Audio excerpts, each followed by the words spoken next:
Look, it feels like I'm one of the only people in the world that actually feels for Ken at the moment, but you knew this was coming. Yeah, you just knew. You just knew. Today on the show, we talk football, AFL, NRL, NBA playoffs, and Alana Kennedy has what's got to be the most iconic reaction to finding out your nose is broken. Ah, well, at least she gets to be Batman for the rest of the season. This is $0 given.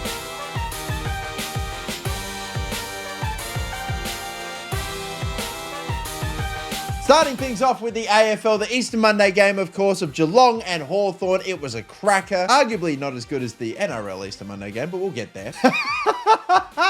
Oh, I just saw something. When you're meant to be at work, but you chucked a sickie. Oh, no. Oh, it's either that or his missus is going to give him a serving when he gets home. Let me just pause the moment where he goes, oh, no, I've been busted. I'm done. We saw Tommy Hawkins in the Easter Monday game have a seal, I believe I can fly moment. Yeah, 10s across the board. They've already made a Shooting Stars meme for this. Are you kidding me? Wow, this has some production value behind it. Okay, Ethan, I see you. Shout out to you, mate. I mean, just look at it. It's perfect. It's like those old "Oh, what a feeling" Toyota ads. And still the story of the season with Port Adelaide 0-5 for the first time ever. And look, it feels like I'm one of the only people in the world that actually feels for Ken at the moment, but you knew this was coming. Yeah, you just knew. You just knew. Now moving on to the NRL, where we just have to talk about the moment of the entire week. How about Hastings' goal, basically on or after the siren, to win the game on Easter Monday? The West Tigers finally get their win against the Eels in their first win in 2022. We saw Magic bloody Munster sell more freaking candy than Willy Wonka to get his way through the Sharks defense. Like, again, how many? It's like 6-7 feints, bro. It's fair to say that people were pretty impressed, especially by this attempt, at least, to stop him. Has the Shooting Stars of this been done yet? No, they've got Tom Hawkins sorted. Now got to get this one done. Well, at least we got this. This is about the closest we're going to get at the moment to fan art of this moment. And you know, I really want to have a segment of like cold, old takes exposed, and I don't really get enough of them. But gosh, I love when we get a golden one like this. Fox pumping up Monday's game like it won't be an absolute flogging. Well, I think Jackson Hastings took that personally. We saw bloody players taking out signage after a game, you know, just helping out the ground crew. But the week really does just belong to Jackson Hastings. I'm just saying, really quietly, very good front runner for Legend of the Week, just saying. Now taking on football as well, we had the 2 FA Cup semi-finals. We had Man City and Liverpool facing off again. Zach Steffen started the game for Man City and clearly was watching Edison last week and thought, oh yeah, I can do that. And the answer was most certainly no, you can't do that. Yeah, he had himself a Karius moment, unfortunately. I don't know what's actually worse. Loris Karius literally threw the ball away. Like, I don't exactly know what he expected Mane to do. Did he think he was just going to stop running at him? Steffen with the ball at his feet.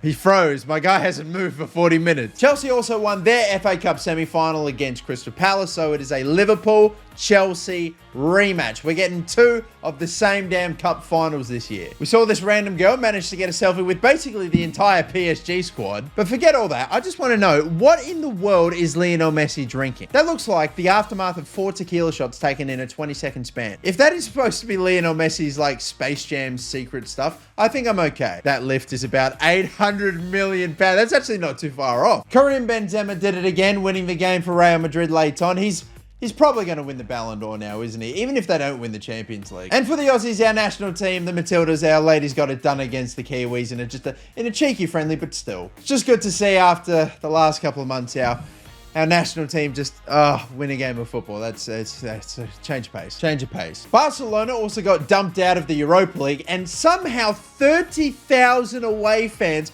basically filled one half of the Camp Nou. Imagine being a Barca player walking out and being like, oh, I'm not even in a home game right now. I have been to the Camp Nou, okay? This is crazy. Imagine you concede at home and there's a bigger roar than when you score.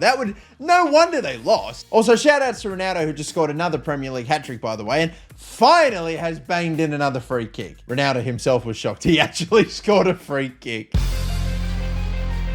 And hells yeah, baby. Get ready for way more NBA coverage. The playoffs are here. Who's going to be taken home? I know a lot of people think maybe the Suns, or maybe like, I don't know, a low-seeded team that's still sick like the Nets or something. But I actually think maybe the Celtics could do it. So first round, I'm probably thinking Suns, Jazz, Warriors, Grizzlies. And over in the East, I think maybe the Heat, the Sixers, the Bucks, and I genuinely think the Celtics will get over the Nets. Yes, even with Kyrie. I mean, you can already tell that Kyrie is fully rattled being back in Boston. Kyrie, they're like, oh, Celtics fans, you like Bird? Yeah, how about this Bird? Ultimately, however, it wasn't going to be enough for him to win the game. The Celtics are up 1-0, and I genuinely think they will win. NBA should give out a least improved player award. That would be amazing. Instead of getting a trophy, you get kicked out the league. And in case you're worried, I'm just going to keep talking about the Celtics. I'm sorry, it just keeps popping up. But we had our first real big award given out this season. The Defensive Player of the Year went to Marcus Smart. I mean, like, he definitely deserves it, but I'm just like, I'm so used to seeing Rudy Gobert win it every single year. And yes, we are still waiting for Ben Simmons to take the floor as well. If he's on there for the Nets, it's a totally different thing.